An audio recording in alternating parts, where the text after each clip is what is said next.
On the bird tēnā tātai, ka mai ko wai tēnei ngāwara tūwa nei muri a gota. Nō konei aha, nō te muri wai, te Rongowhakaata, me te mana whenua nei, e teitanga mahaki, ngā mihi nui kia tata. Taha tōku māma no toko mari. E ka mai, te atāhua a toko mari. Nei kia hau nei. Kare whakaroaka tēnei wāhanga, tuatu tēnei tūtai ngā mihi ki ngā kai whakahaere tēnei hui ma tātou. Tēnā kōrua, tēnā kōtau, ngā mihi. I can assure you, as of 9 o'clock this morning, Monday, there was no oil on Tupumaru. I was up there this morning and went for a walk on our beach. A little bit of background, some of you may or may not know of me. My name's Rongowhakaata Raihania. I've just stepped down as the chair of Ngai Tā Manuhiri, the iwi in Muriwai, south of here.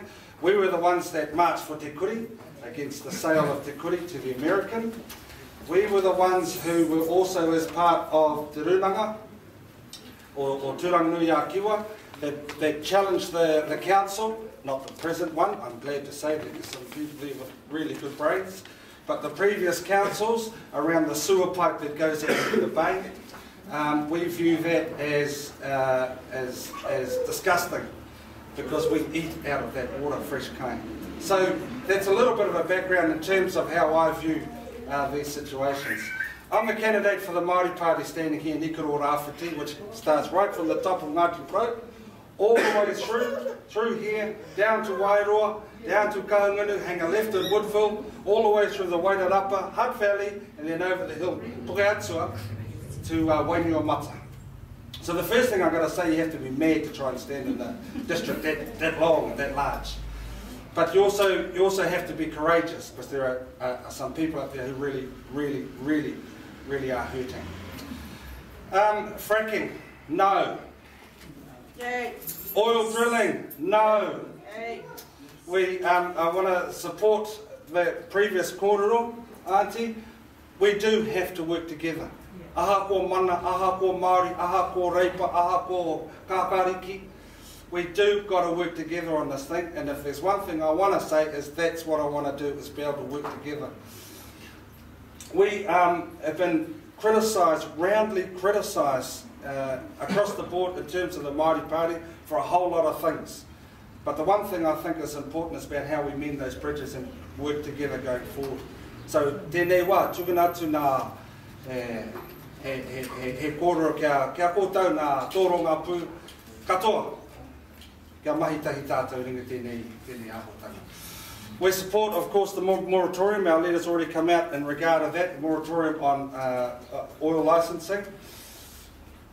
Also, one of the things I'm putting forward is that we also need to have a warrant of fitness. Listening to all the kōrero that's gone down today, and prior this, that arena was in no state to be in our waters.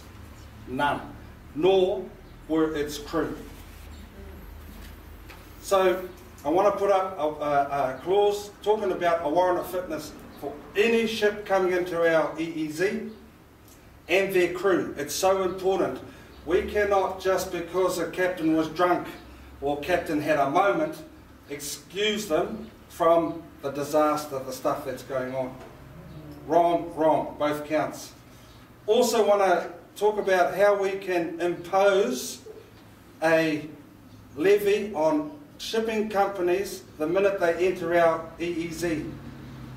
$5 million, you can pick it up on the way out, as long as your boat ain't crashed. Because one of the things that was really important, what actually came down to it, was the time delays. The 5 days to get a ship from Devonport down to Tauranga, it's a half-day steaming. It took 5 days when they're going, it's your fault, you figure it out, tell them and get back to us. It was too long. Our people at Motiti Island suffered real bad. Waiareki, you know, it's just real bad. And so the immediacy of the response needs to be a priority. The immediacy of the response needs to be a priority, particularly for iwi.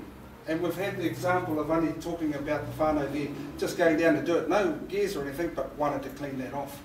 So it becomes really important that whilst everyone's going he said, she said, that the mahi gets done. And that falls squarely, I believe, the resource to do that falls squarely on those ones coming to our shores. It's ours.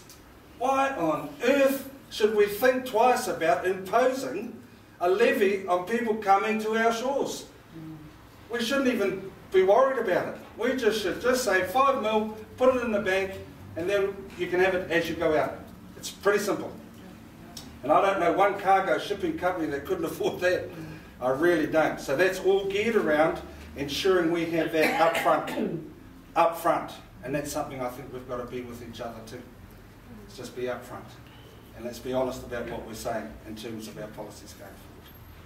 So I want to pick up on some of the stuff that Tawhai talked about. Yeah, this isn't a mana Māori scrap. This is about the people. Let's put the people first, the politics second. Those fellas up there can do all that stuff. Let's just ensure that our people get a fair shake of the stick at this kōrero. So koera taku hara mai tēnei wā, whakaputa mai nā kōrero. Noko nei ahau, koera te taku tūnga tēnei wā, tukuna atu nā mihi, tukuna atu nā kōrero, whakatakoto hea nei kōrero, mō tāta. Mō tāta. So that's me. And I guarantee there'll be questions. And yes, Austin, you can print anything I just said. I was here last time, I had the cameras on and said exactly the same thing. You're going to print it, print it. Because we've got to be held accountable. We've got to be held accountable. I would like to say that in the civil defence training, they should have some training, you know, what they can to train people for emergencies like that. Yes. So they're ready, trained. And so they can go and do that minor stuff. Absolutely agree. And they should have training about the toxicity of those things as well, so that in civil defence training, so they've got the crews ready to go. Okay. No, just in addition to that, at home it took, you know, we would have had to wait in line because they were also tied up with what was happening in Papamoa and around Tauranga Moana. Our civil defence guys and Hal Hovell was in charge of all of that, directing everything. He struggled to get support from anybody for gear, for proper equipment. We had the army turn up in one vehicle, half a dozen guys coming to see where the containers were, what was in the containers, and he left. Didn't bother to help to tidy up. And they dropped off a box of white overalls, or disposable overalls for everyone. He needed a helicopter, couldn't get one. So in the end, the Rūnanga, Te Rūnanga Ngāti Whai, paid to get him up in the air, because he really needed to see from an aerial perspective how much it was impacting our coastline. But he was, you know, chomping at the bit for 4 or 5 days to try and get up in the air. And we had, when we were cleaning up, the second day I think we were down at Lawton Point cleaning up, finally a overkill box load of stuff arrived off a ship, off one of the fishing boats, dropped it off on the rocks.